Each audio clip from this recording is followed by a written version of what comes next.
Thank you so much. Today we've got a glorious, beautiful, sunny day at the library, our favorite spot in town, I think. And my good friend in the back there said, "Are you ready for Christmas?" I said, "No, I'm ready for Valentine's Day." Happy Valentine's Day this week to everyone. And let's share our love of Boca Grande here today and every day. This library is such a beautiful gift to us. I'm always reflecting, and I'm always going to some of my favorite things in my mind a few days, especially before History Bytes. And one of the things is that I was fortunate enough to grow up in this library, and that was when the stacks were the stacks, and some of us girls could come here, especially in the summer when there was no air conditioning and the mosquitoes were bad. This Pansy Cost was kind of a at-home babysitter for a lot of us. But we usually had to do something while we were here also, maybe dust the books, and later on we learned to cover them in the paper, that you had to wrap each book in paper and use a special paper clip and mark it on it, and we all kind of grew up doing that. I think I did it probably until I was about 15. So great memories here. So thankful for this beautiful location, thankful for Johann Fuss Library Foundation for letting us use this space in the month of February so that we can all enjoy it. Julie Ann and Bobby Marquis are more than over the top great to work with, and Julianne made us even get beautiful flowers this morning, so thank you for that. So this is a History Bytes. As I mentioned last week, a lot of people were not here, but this is our 25th year of History Bytes. And they just keep getting better, I think. Obviously our technology has gotten much better. We have a great audio system here with Alex, and have Rick Montgomery here on camera. We started out, just taking notes and then recording them, and then we had a videographer who was doing them, and we've got all those on history in the archival area, but for some of them we've lost a lot of transition in them. So with Rick taking care of this and putting it on our web page at the History Center, and also on his YouTube page, you can view these. You can view past ones that he's done, and you can view actually these also in a couple weeks after. The one from last week is actually on now that you can see. So thank you for all that new technology that we're all learning.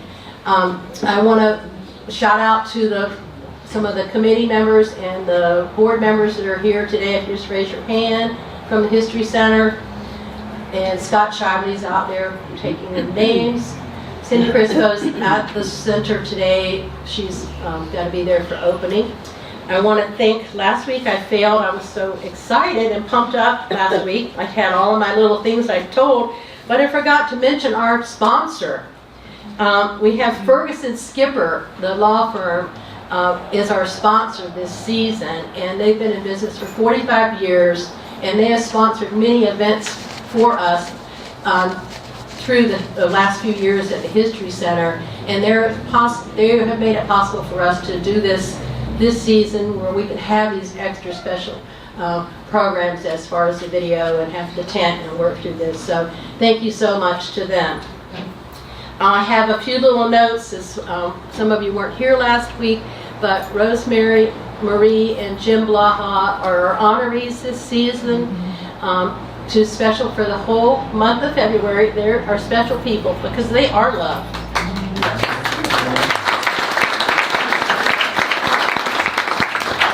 They love our community, and when they came on board a little over 10 years ago, little did they realize that they were coming on as volunteers, but that they would be volunteers 24/7, 52 weeks a year.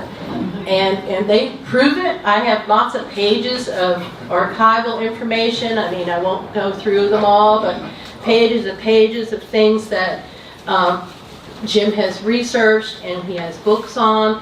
So when you go visit our new History Center, that if you haven't gone, you must go to. It's got a lot of work put in it, many years of history many years of trying to get this put together, and we're so thankful that we were able to coordinate this through Lee County and the Crowninshield House and through our community. Obviously, we're still looking for donations, so there's all kinds of pamphlets to pick up, but it's a must-see, and it's a work in progress. Please take your family, go back many times.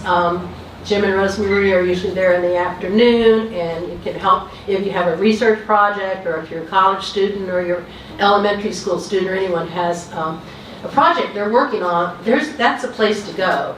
That's a place to start. And we also have this that was done a few years back, this walking tour that you can download. We have pamphlets over there, so it's a really interesting project. Everything's not 100% correct, as you all know, but we've got most of the details on here. Also, talking about research, I just want to say we've been so fortunate again through our history program to work with the Island School. And this year, very proud to say that we were able to give the Island School their own special tour of the History Center before a lot of you even got to see it. And they got shirts, and if you've seen some of the pictures that might see them in town, they're so proud. The teachers, the helpers, all the students got a great shirt that's got Boca Grande History Center on it. And then in December, through some gifts from our community, from Island Charity, and also our History Center, we took them to Spanish Point, which was a fabulous day. It was a wonderful day. We took 62 children, 2 buses. I don't know who was more excited, me or the kids. The bus drivers were excellent, and the kids were so well behaved. And one of my takeoffs from it was, and I don't want to take up too much of Susan's time, but was when you come to a stoplight, the teacher said, shh, and the whole bus is silent. Before that, the kids were blah, blah, blah, blah, and then you come to a stoplight, shh. And I mean, those kids are so well mannered and so well behaved.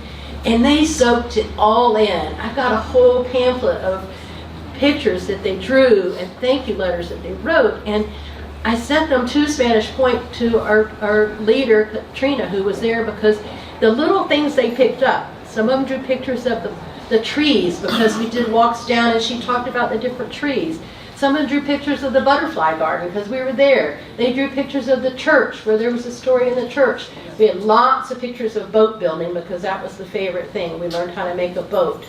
And it was just fabulous. So when you give and donate to the History Center and become part of it, we're not just that one center. We're reaching out in our community. So thank you all for that. So just a few more things about Jim and Rosemary. They're there in the afternoons. If you have a question, and believe me, I have many, and Rosemary will look through the archives and look through things. Or Jim's got all kinds of newspaper articles, all kinds of information is there to research. So we're just so thankful for the 2 of them, and for Rick and for everybody that's involved in the History Center. So, without further ado, I should introduce Miss Susan Hanafee. I first met Susan at PJ Seagrell. She came in and was sitting in, I think, having lunch, and she said, I just came to the island and I'm kind of interested in finding out about it, and I really think I might want to start writing. Well, who knew? Here she is. Thank you, Susan. I thought she was going to tell some deep, dark story about me. So I escaped. You told me not to. I told you not to. Okay, so I woke up this morning with a cold. I don't know which one of you gave it to Ian, but he worked like 2 weeks on giving it to me, so I would have it just this morning, just to share with you. So if you feel like running up and hugging me after my speech, don't do it. Don't do it. So, gosh, it is great to see a lot of people I haven't seen for a while, and including Donna Moore out there. Where are you, Donna Moore? Hello. And everybody, thank you so much for coming. 2 things happened this year that made me realize that I'm getting old. The first was when my stepdaughter sent me one of those prompt books for Christmas. Those are the ones that where you answer 50 questions. and so that after you're gone, the kids will get to know you better.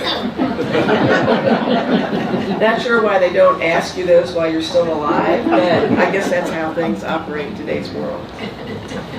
For the record, my favorite color is blue, and I am not telling you, or I take that back. I'm not telling my kids about the most memorable moment in my life, but I am going to tell you about it later on. So the second thing that made me feel old was when Betsy Joyner asked me to speak at History Bytes. Other than my age, there's nothing historic about me. Certainly nothing that has to do with Boca Grande. And then I remembered my parents taking the trip they made to Florida 9 months before I was born. My dad was a devoted fisherman, and he would have come to where the fishing was the best, which was Boca Grande. I'm positive he and my mom drove their Dodge Coupe down from Indiana to Boca Grande. That was in February of it was before the causeway was built in 1958. I'm guessing that I was conceived in the old 3-story Boca Grande Hotel, just out of town. In fact, I'm positive that's what happened, although my parents would never have told me that in a prompt book. So, by all rights, I'm a native Boca Grander. And I don't know how Betsy knew that when she asked me, but I guess in some small way, that makes it okay for me to be speaking to a group interested in history. So, just this past Saturday at the Book Fest, I don't know how many of you were there, but it was a great event, thanks to the library. Ann Lyons, who lives on Lee Avenue, do you all know who I'm talking about? Ann, she's just great. She has been coming to Boca Grande for 50 years. And that's amazing. She was sharing some stories with me. And I thought to myself, I'm looking at all of you sitting here, and all of you has a story to tell about Boca Grande. Betsy, make note of that, because she will be calling you and asking you. So I said to her, well, what is it, as a native Boca Grander, what is it that you want me to talk about? Because I don't know anything about fishing. I was on the Boca Grande Historical Society board at one time, and also on the Historic Preservation Board. Now, the two are sometimes confused in people's minds. One carefully preserves and promotes local history, that's this group. The other is a tad more controversial because of the building projects it approves or rejects. But both are full of spicy, behind-the-scenes stories crying out to be novelized. So just expect there to be some of those in the future. So anyway, she did say that I should talk about my books, which are all set in Boca Grande, and that's a little prompt for you, those of you who haven't read my books. My heroine is Leslie Elliott. I'm moving this because when I move my head, I don't. How's the sound doing when I move my head? Can you hear? Lean into the microphone. Lean into the microphone. Okay, so that's a little prompt for those of you who haven't read my mysteries. My heroine is Leslie Elliott, and she's a would-be mystery writer. And her Watson is a genial reporter named Wes Avery. And another key character is Sheriff Bruce Webster, and he's a Barney Fife kind of character who is more competent than he sometimes appears to be. The three of them deal with the growing number of criminals and bad actors on the island. So I just want to give a little shout out to the fact that there are a lot more authors on this island, and painter authors like Gail Cleveland, her books are available at Smarts Video. There's a little plug there for Gail. People like Linda Fairstein and Tom McGuane and Candy Hooper and Candace Millard, Alice Gorman and Dally Walker and David Sparks. And I mean, they're quite amazing writers. And it was Zane Grey was the one that introduced the Crown and Shields to Boca Grande years ago, fishing. You all remember Zane Grey? Yeah. Okay. So this island is filled with writers, and so I said to her, why me? And she said, because they don't use the island as their muse, which I really do. I really do. And then she also said she would buy me lunch at the tep afterwards. So I have a coffee cup on my desk and a T-shirt that say, "Be careful, or you will end up in my novel." I always like to say that you can be careful and still end up in my book or in one of my blogs, especially if you live here and I have met you in the last 25 years. To underscore that point, I'll share the story of Todd, who lived down the street from me on Tarpon. And he's a great guy and a broker of investment quality art. He and I met at a party at Bill and Katie Caldwell's house on Palm Avenue about 10 years ago. And when I told him I'd been a reporter for almost 30 years and was now an aspiring author, I could see the color drain from his face. And the reason for that was that we'd been drinking wine and talking about a Frida Kahlo painting that he was involved with that turned out to be a fraud. So he said, listen, you can't write anything I just told you. And because my eyes did light up when he said that. I said, don't worry, my new book is about a realtor who says, let's make it happen. That's a fictional person, of course, not Bobby Melvin. He sells drugs on the side. Again, not Bobby Melvin. Not that I know of, I'm sorry. I'm going to get in trouble, I knew I would. But so I thought, well, why not an art dealer who sets up shop on the island and is found dead after selling a multi-million-dollar forgery to a wealthy resident? My brain was churning. It's okay if you're writing about a drug dealer. That's okay, Todd said, and he disappeared into the party crowd. After that evening, every time I saw him on the street, he avoided me like the plague. And he still does, I guess, because I haven't seen him for at least 5 years. So he's done a good job, and he's not here today. So my list of island people and places who inspire me is endless, but I'm going to name a few. My friend Candace Ward, who makes beautiful jewelry, has a cameo in Scavenger Tides. John and Melissa Hendrickson, they no longer live here, but some of you may know them. They lived on a Palm for many years, and they feature in a couple of my blogs. And Daniel Godwin, you all know Daniel at the Beacon? He is my character, Randy Long, in all of my mysteries. And he is a great character, and every time I write about, I just kind of smile because Daniel always makes me happy. He's an interesting guy. Karen Grace told me about the Ghost at the Temptation. Karen's sitting over there. And that's known as the Tarpon Bar in my books. And the ghost, not Karen, made an appearance in Scavenger Tides. So the Boca Beacon is the island sun. In my new novel, the orange dolphin is the pink elephant. The billionaire's home in Under the Sand is modeled after the residence of Peter and Elsa Soderbergh, who live on Whiskey Row, and on and on and on. Some people I know have actually asked to be in my books, and I'm open to it. If you want to be in my book, just let me know.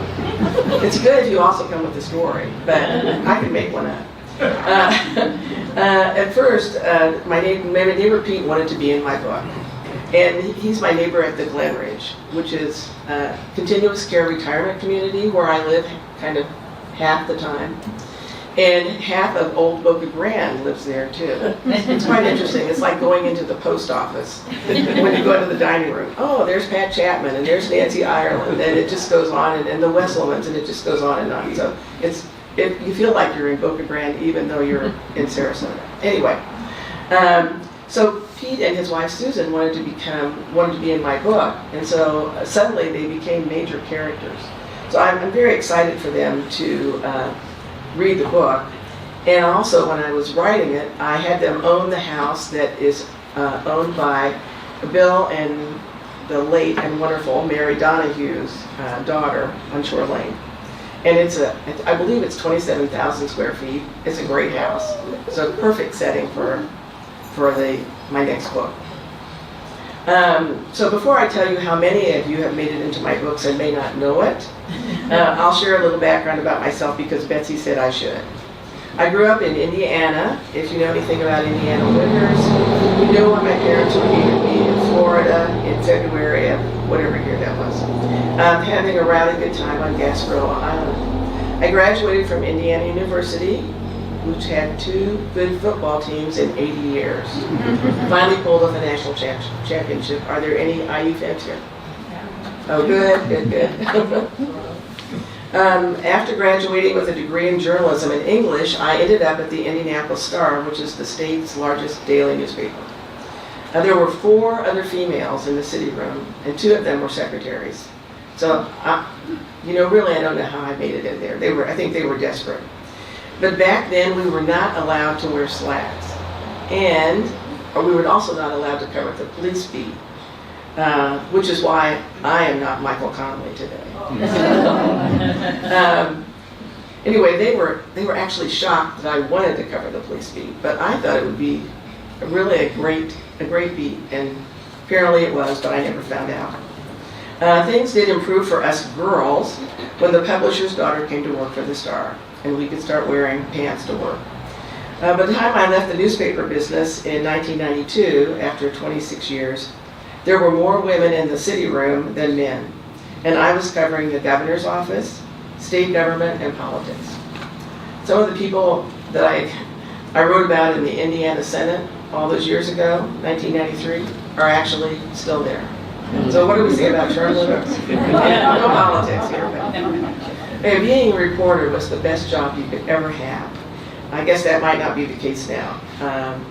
But when Indianapolis Power and Light offered me a job that paid real money, I reluctantly said yes, and then I cried for 2 weeks. I mean, literally. I hated leaving the newspaper business.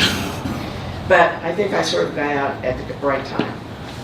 I left the utility in 2001 and went to work for Cummins, the diesel engine manufacturer, as head of corporate communications. And a lot of you may know Cummins because of the boat engines that they made. So I'm hoping that those boat engines all have worked well for you. Someone told me once, yeah, I had a Cummins diesel and it blew up. And I was like, great.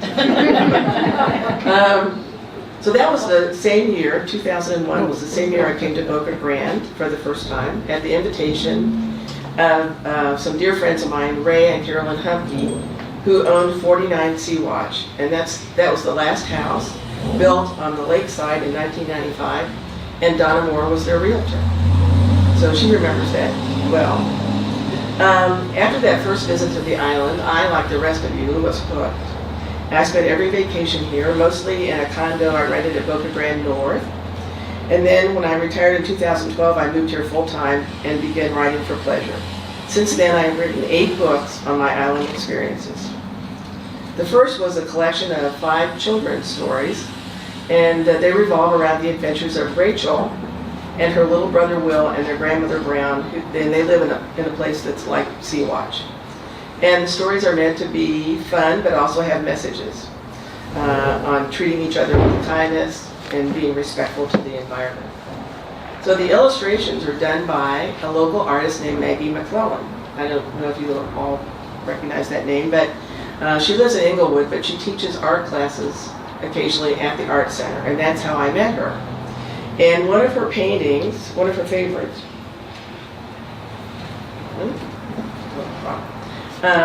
one of my favorites in the book that she did for me is a painting of a woman at the annual dog show with her look-alike dog, Bracy. And the character's name is Mrs. Bottoms. And by happenstance, the illustration of Mrs. Bottoms bears an uncanny resemblance to the late island benefactor Dodo Hamilton, who was often a winner at the annual dog show. I think she was also a sponsor. But I gave Mrs. Hamilton a copy of the book, and she never commented on the illustration. I wish I had a bigger version to show you, but I'll sort of pass this around, and you can take a look at it. I think it looked a lot like her, but I don't know how that happened. I'm going to pass that around.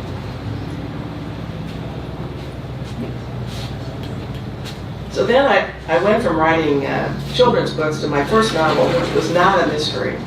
And I wrote it under the pen name E.C. Thomas, which my mother's name was Elizabeth C. Thompson.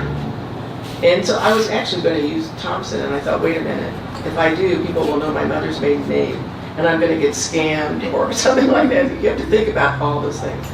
So anyway, I wrote it under the pen name of E.C. Thomas, and E.C. Thomas is a man, and it was kind of liberating to write with someone else, especially that book, which I'll tell you about in a minute.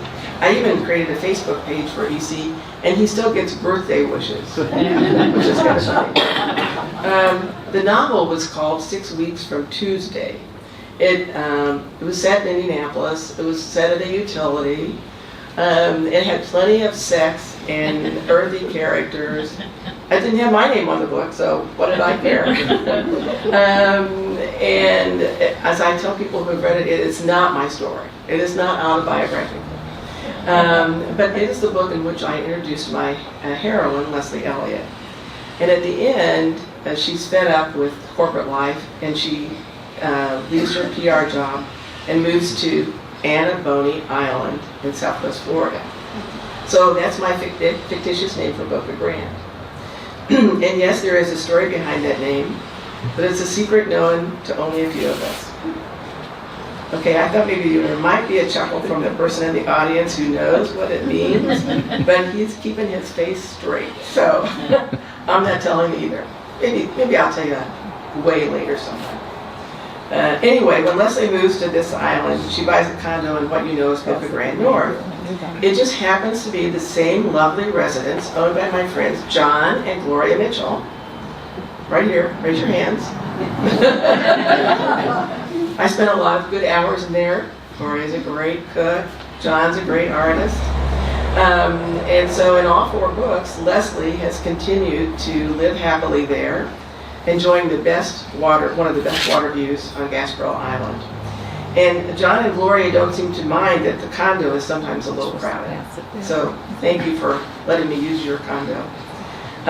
So I was selling my children's books at Courtyard here when I decided to put a couple of copies of 6 Weeks on a rack that I had there. There was no Tide bookstore at the time. And only Diana, my hairdresser, and maybe yours, do you go to Diana, knew for sure that I had written that Nefarious book. Unfortunately, she told Carol Elwood that I was the author, E.C. Thomas. Now, Carol purchased a copy, and Carol was the head of the choir at the Methodist Church. And she was the sweetest, most pure person I've ever met. And when she told me she had bought a copy of 6 Weeks, I almost had a heart attack. I said, I don't think you should read that book. She just looked at me and grinned, and later she confided in me that she barely got through it because of the sex scenes, but she managed to hang on and read every word. And then she'd giggle every time she saw me. Now, I did rewrite that book and took out some of the sex scenes, but I have some original copies. Anyway, to promote my first novel, I began blogging as E.C. Thomas, obviously, and I put those blogs into little essays in a book called Never Name an Iguana. And my muse for that book was Fred, the iguana who lived in the large ficus tree outside our home on 450 Target. Sadly, Fred was done in by a cold snap one day, fell to the ground, and was flattened by a passing truck. I learned that from my yard guy. He said, "Oh, is that the iguana that's squashed on the road?" I was like, "Fred, oh no." So that was the first time I ever experienced following iguanas, and I also learned not to get emotionally involved with island creatures after that. Okay, so then I thought to myself, I'm an idiot. I'm blogging and writing under somebody else's name. You know, what if people actually like my books and they think that some old guy is writing them? So I decided that I would start writing under my name. And I came out with another book called Rutabagas for 10. And that was the dish that a friend of mine asked me to bring for Christmas dinner one year. I was like, what the hell is a rutabaga? I mean, so in that little story, I take it to Publix, and I see that there are rutabagas there, and there are like 9 of them, and I think, if you were a rutabaga farmer, you would be starving, you know, because, you know, how many, and someone told me they have a shelf life of 50 years. I don't know. Anyway, so that's how rutabagas was born. Well, okay, so now we're in the COVID, in March 2020 and COVID, and I had written the first draft of Scavenger Tides, which was my first mystery. And I wanted it to be a continuation of Leslie's story from 6 Weeks, without all the sex. I know, darn. But so during the COVID summer, that's when I told you I rewrote 6 Weeks and published it under the name Leslie's Voice. And Carol Elwood also bought and read a copy of that book. So, I don't know if she was disappointed or not, but anyway. Leslie's Voice was followed by Scavenger Tides, The End of His Journey, Deadly Winds, Under the Sand, and my soon-to-be-published next mystery, He's Not Dead. Well, actually, I'm thinking about naming it He's Not Dead Yet. Because I was playing Mahjong with some friends, and for those of you who don't know much about Mahjong, at some point if your tile is missing, you sort of know that your hand is dead. And so someone said, are you still in the game? And the woman said, I'm not dead yet. And I was like, yes, that's what I should be doing. He's not dead yet. So I also published another humor book this past January, The Case of the Missing Pork Chops. And the chops, those yummy ones you get from Hudson's, went missing the night of a dinner party at our house. Turns out the griller had consumed too many scotches. So we did find them, 3 of them, in the bushes after dinner. It was fun. And so while Smitty hasn't made it into any of my books yet, he is certainly a prime candidate. So when I first came to the island, it was a sleepy little fishing village. Since my arrival, there had been 7 murders, the exposure of a lucrative drug ring, a woman killed by a falling church bell, a millionaire and his brother kidnapped and threatened with being buried alive, an invasion by mercenaries, the solving of a cold case shooting, a shady pastor driven out of the community, and the suicide of a prominent citizen. Is there something amiss here on Gasparilla Island? So fortunately, all these tragedies are products of my imagination. But who is it that gives me these wild plot ideas at 3 in the morning? It's all of you and this amazing place that is full of history, gossip, fun, interesting people, and the occasional misadventure. So I'm going to talk a little bit about my books and how they came to be. The first island mystery, Scavenger Tides, the idea came from Mark Spurgeon. And you may have heard me talk about this before. You all know Mark, the longtime realtor. And Mark is a great guy. I've known him for really 20 years probably. And he's the one that told me about the days of drug dealing on Boca Grande and how planes landed on the airstrip just off island, which that was before it was upgraded to accommodate private jets. I'm assuming they still aren't landing drug planes down there, but I know nothing. So the plot for Scavenger Tides also developed during a very bad period of red tide. Isn't it great we haven't had that recently? Oh my gosh. So I was still working for Cummins and was on the island for 4 months writing the corporate history. That was a good gig on my part, wasn't it? And getting paid and living above the Mitchells. I have to tell this funny story because after I finished writing the corporate history, my CEO was just very happy. And I had been living here for 4 months, so my car was filled with art and stuff. I mean, there was no room. And the CEO sent me a box of wine from B&T. I mean, it must have been worth a couple $1,000s, right? And I was like leaving the next day. So I said to the Mitchells, oh my God, could you take this wine off my hands? I'm not a big wine knowledgeable person, and they were like, yes. So got all sorts of great wine, just for living beneath me. So anyway, every time I stepped out the door, back in the day, I could see the buzzards circling and smell the dead fish. Everybody was coughing. So when I go for my walks in the morning around Gulf Shores Boulevard, I would pass a large house that had been under construction for many years. And I knew it definitely had a story to tell. It turns out it was a very tragic story of a man who wanted to build his dream home and was harassed by a neighbor who didn't like him because he was Iranian, and also by a handful of Charlotte County officials. It is often referred to as the Turtle House, if you remember some of that. During the years of legal entanglement after the man's death, the house remained unfinished and the work site deteriorated. One day I noticed that someone had nailed a sign that said "Why" on one of the posts surrounding the property. And there were also buzzards circling and hanging around the house. And that was kind of inspired one of the opening scenes of Scavenger Tides.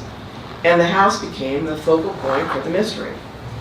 I later met the widow who finished building the house, her husband's house, and her name happened to be Leslie, just like my heroine, and we laughed at the coincidence. It was a coincidence, wasn't it? And not some mysterious island force. So a couple of people have told me that they thought the house in Scavenger Tides was the big pink structure at the end of the point of the North Pass. You all know that house, right? Okay. Have you all been curious about it? You should be, because anyway, I don't know a whole lot about it, but it's been under construction for almost a decade and is owned by a window manufacturer from Miami. So, and he's a Cuban immigrant, and I think he's very successful. And the reason that the house has been taking so long is he likes to come and putter. And you women know what happens when your men start puttering. It takes a long time for things to get done. So it isn't the house in my book, but I thought you might be interested in knowing a little story behind it. So the sequel to Scavenger Tides is the end of his journey, and it features the normal characters, but the real journey is taken by a character who is based on a man who lived in Boca Grande and who passed away several years ago. His name was Terry Tyler. In my book, I call him John Mason. So, Journey opens with Wes observing John Mason sitting at the Tarpon bar, and he looks pale and sad as though he's carrying a painful burden. And Wes learns from Shine, the bartender. He couldn't use Snake. That was the bartender's name at the town. So I used Shine instead. Maybe I could have come up with a better name, but Snake was really the best name. Anyway, Mason has had a tragedy in his life and has become a heavy drinker. And his young son, a man in his early 20s, died in a shooting in the year 2000. At the time, police ruled it a suicide than an accident. Mason and the locals who have been around since then think there was more to it, a cover-up of some sort. And so the story, my book, begins. But the real John Mason, Terry, had a different story to tell. And I first met him when he came to our house on Palm. He dealt in antique furniture. And so I thought he was kind of an interesting guy, kind of standoffish a little bit, kind of had a chip on his shoulder. I never thought much about it until I saw Gail Cleveland one day, and she said to me, "You should write Terry's story, but you got to call him before 11 while he's still sober." So anyway, we somehow managed to get together, Terry and I. He was renting a house on Dam If I Care, next to where Terry Sykes lives. It's a little yellow house. You can see it when you drive down that street. And he told me what happened 25 years ago, and it took place at the Journey's Inn complex on 18th Street. You all know that? Are you familiar with that? At one point, that was sort of the end of the island, and there was a big house and then a lot of cottages. And since then, the property's kind of been broken up, and probably Betsy knows more about that than I do, but 18th Street is an interesting street because it's had a lot of tragedies, including the last hurricane, which did a lot of damage to the Scully's property. But anyway, so Terry's son Ty, who was 22 at the time, was partying with a few friends in one of the cottages on the property. And there was a lot of drinking and horsing around, and one of the partygoers produced a gun. And the police report said that Terry's son took the gun, put it to his head, and pulled the trigger. I mean, it was a terrible tragedy, and a lot of people on the island still remember that when that happened. And the problem was that the police at the time, they weren't very helpful. The shooting scene was not marked off. They cleaned the whole place up and rented it 2 days later. And the bullet wasn't recovered until 5 weeks had passed. So today, many people that you talk to on the island will say that there was maybe a murder involved. But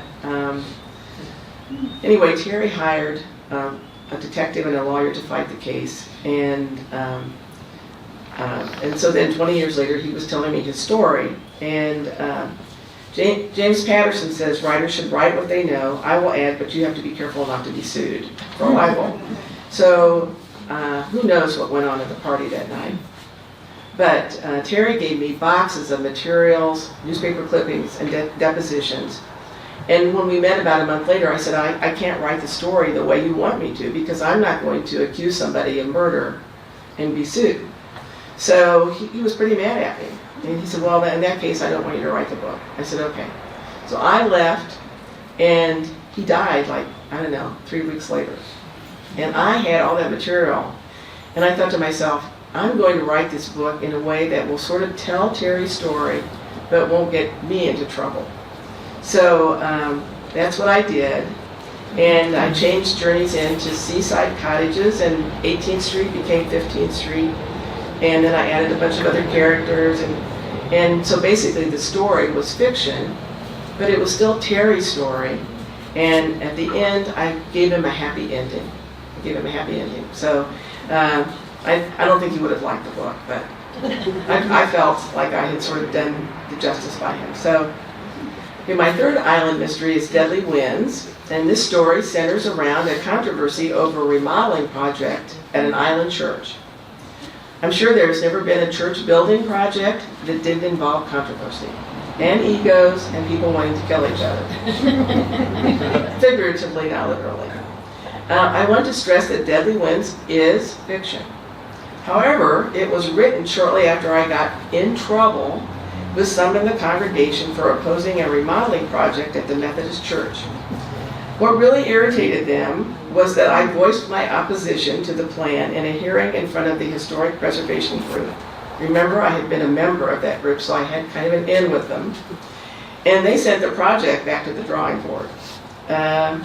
So you can understand why several of the members of the church building committee were not happy with me. Not at all.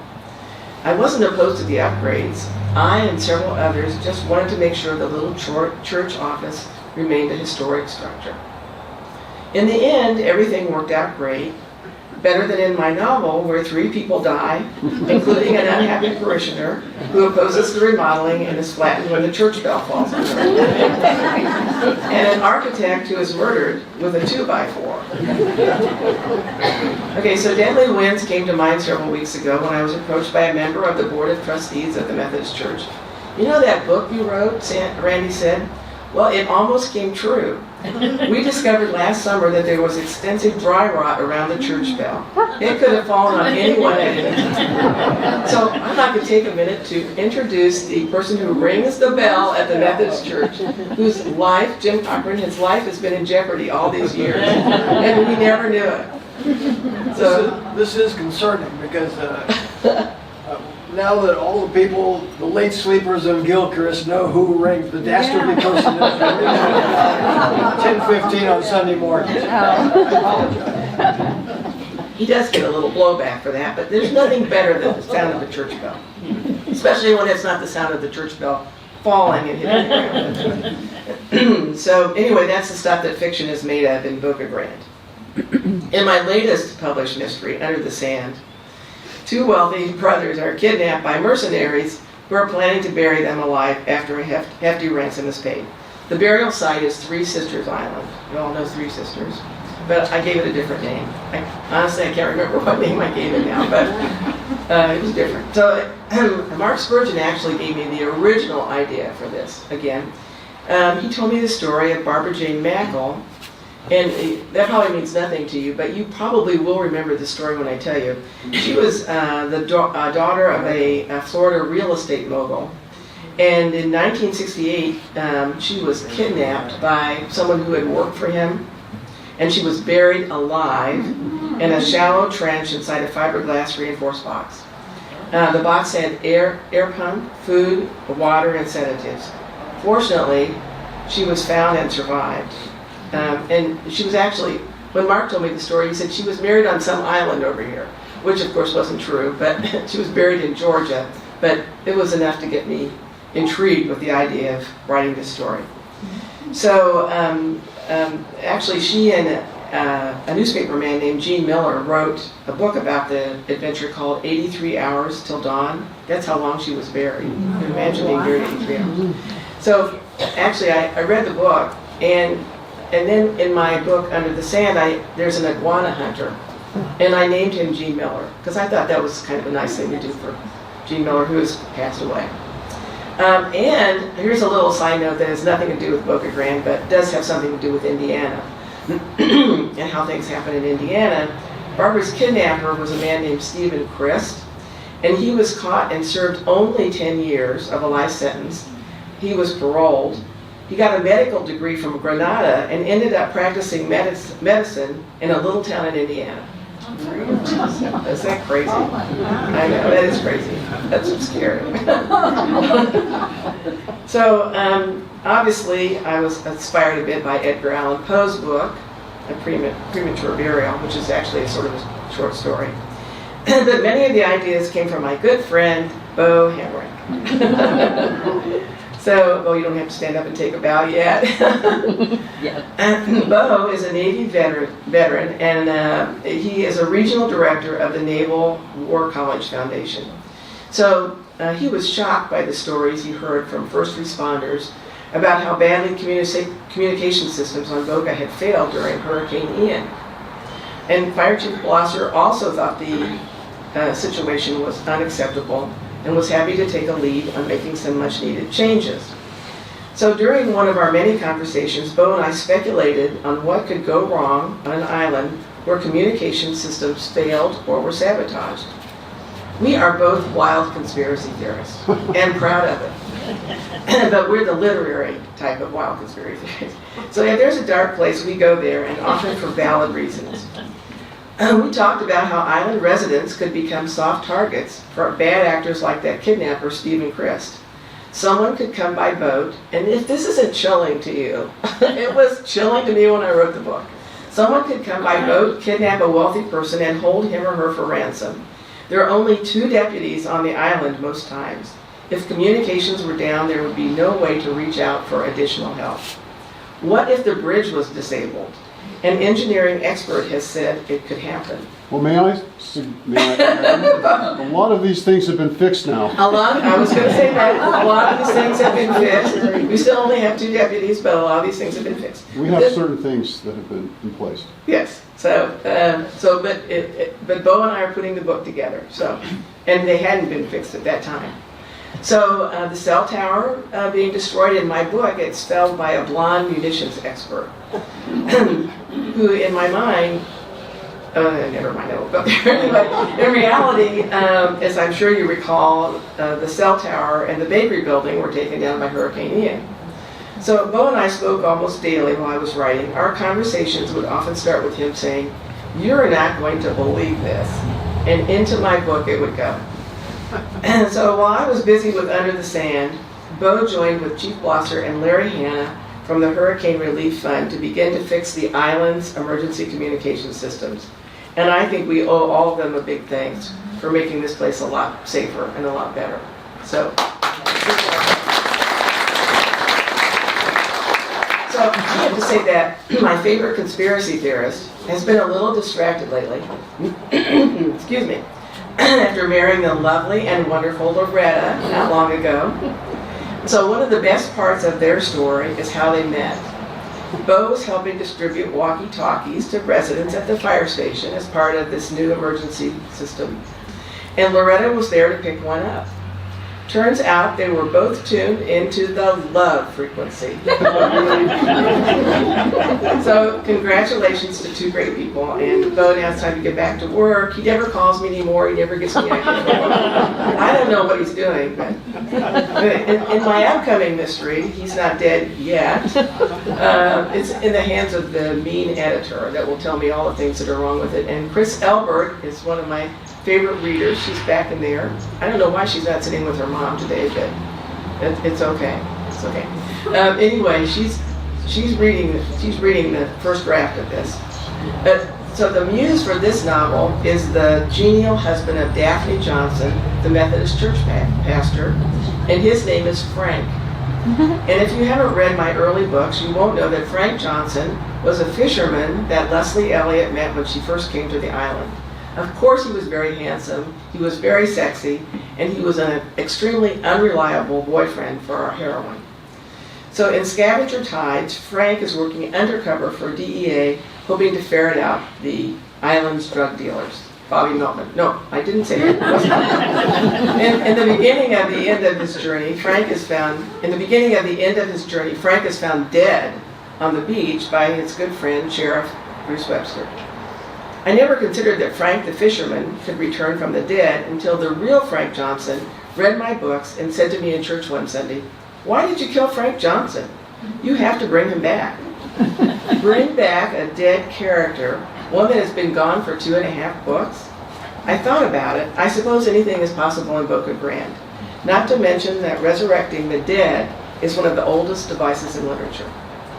At 3 a.m. one morning, I realized that it was easily possible that Frank Johnson could be alive, just like J.R. Ewing was in Dallas. Only Frank's return would have nothing to do with the dream. The real Frank Johnson wasn't the only news for the book. A year or so ago, I said to Bobby Marquis, where are you, Bobby? There we go. The head of the Johann Fuss Library Foundation, "What would you think about someone being murdered in your library?" She was so excited to hear that. Bobby did not like the idea at all. I can tell when Bobby doesn't like something because her voice kind of changes tenor. She rightfully said that if the Fuss Library is a safe place and not an appropriate venue for a murder, even a fictional one, which is what I had in mind. It turns out there have been lots of books published that feature a murder in a library, which I pointed out to her, but she was not to be persuaded. So because Bobby is a friend, I took her opposition to heart. In He's Not Dead Yet, no one is slain between the stacks, but the library's attractive young CEO, that's not Bobby's title, that's not anybody's title there, is wooed by a sexy, best-selling author who visits the island to work on his next novel, teach cooking classes, and stir up plenty of turmoil among the island's female population. Is he a good guy or a bad guy? While all that sexiness is happening with the writer, 2 of the island's popular fishing guides die under mysterious circumstances. We're always killing off fishermen around here. That wasn't very funny. I'm sorry. Frank Johnson's return creates romantic problems for Leslie and Wes, who have become engaged. And a new island resident decides to start a campaign to hold on to your hat if you're wearing one. Limit parking on Annabelle Island. See, if I would take on the church, you don't think I wouldn't take on the parking people? Anyway, Leslie's on one side of the issue and Wes is on the other. So everybody gets to be heard. So it's just your normal everyday happenings. So if I haven't convinced you that this place is ripe with literary experiences, I'd like to conclude by reading one of my early essays from Never Name an Iguana. It's a true story that took place on a moonless December night between Christmas and New Year's Eve about 9 years ago on Tarpon Avenue, where my partner Ian Rogerson and I lived in a house we built. It's a lovely home with a large front porch that adjoins a screened lanai and pool in the back. And the people in the front know exactly what I'm doing. They've seen. On that particular evening, the gas grill inn down the street from our house was packed with revelers. About 10 o'clock, Ian and I turned off the lights and went to bed. 5 hours later, I bolted upright and gave Ian a rousing shake. "Ian, wake up, there's someone on the lanai." I heard a noise, I saw a light. Ian sprang out of bed, wearing only a t-shirt and skivvies, and grabbed the flashlight from his nightstand. No weapon, just a flashlight. He flung open the French doors that led from our bedroom to the adjoining screened-in lanai and confronted a shadowy figure lurking by the outdoor sofa. "What are you doing here?" Ian yelled, flashing his light in the direction of the rattan furniture. The man standing by the couch probably couldn't tell who was behind the flashlight, and Ian didn't recognize the intruder. He didn't look homeless. He was wearing a suit. He appeared to be half Ian's age and was tall. He could have taken Ian in a hot minute.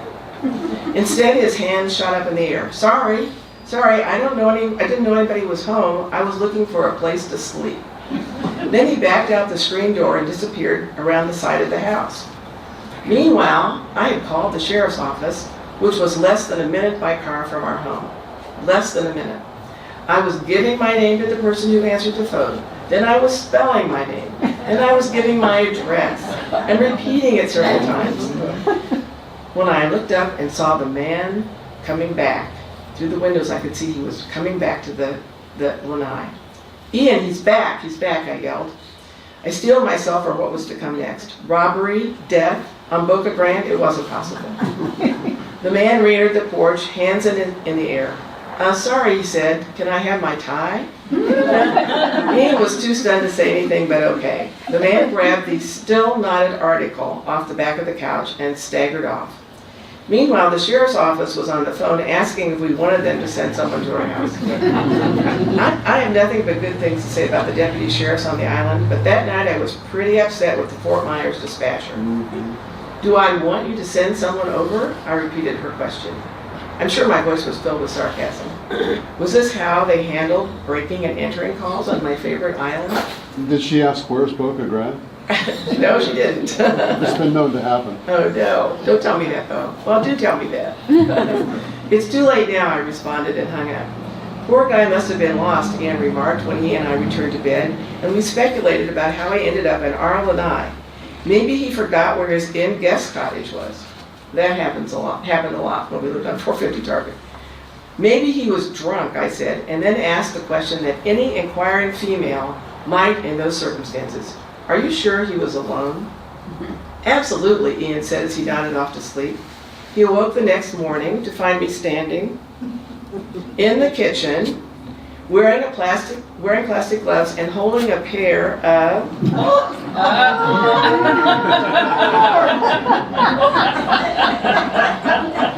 lavender lace panties between my thumb and forefinger. Alone, right, I said. He came back for his tie but forgot these. They were also draped over the back of the couch, and from the looks of them, they were removed in a hurry. I was positive I knew what had happened and had the proof in my possession. The noise that woke me was the screen porch door slamming behind the owner of the panties. The light that followed was the male looking for his tie with the cell phone flashlight. Ah, the passion of youth. Probably two wedding guests whose lust was fueled by alcohol. Even though I had to have the couch cleaned, I was willing to let bygones be bygones. Besides, the intrusion and the lavender panties kept safely in a plastic bag for several months, made for a great cocktail party story and a fun blog. And that's life and love in Boca Grande, always something to write about. I'd like to end my talk with special thanks to my partner Ian Rogerson, who suffers through my half-baked ideas and blogs. He listens to every word and nods. He reads my books. I know he thinks I'm outrageous at times, but he puts up with it. He is one great guy, and we found each other at the Boca Grande Methodist Church. His island legacy is 7 magnificent properties that he's either designed and built or remodeled. An 8th house of his design is being constructed on the Isles by Leslie, the very same woman whose unfinished home inspired my first mystery scavenger tides. It is a small island. Before I go, I will share with you my most memorable personal moment. Remember I told you that I wasn't going to put it in my front book? It was the day I first crossed the Boca Grande Causeway and looked across the waters at the most beautiful and inspiring place I've ever seen. Aren't we lucky to be here? I know I am. Thanks for being a great audience.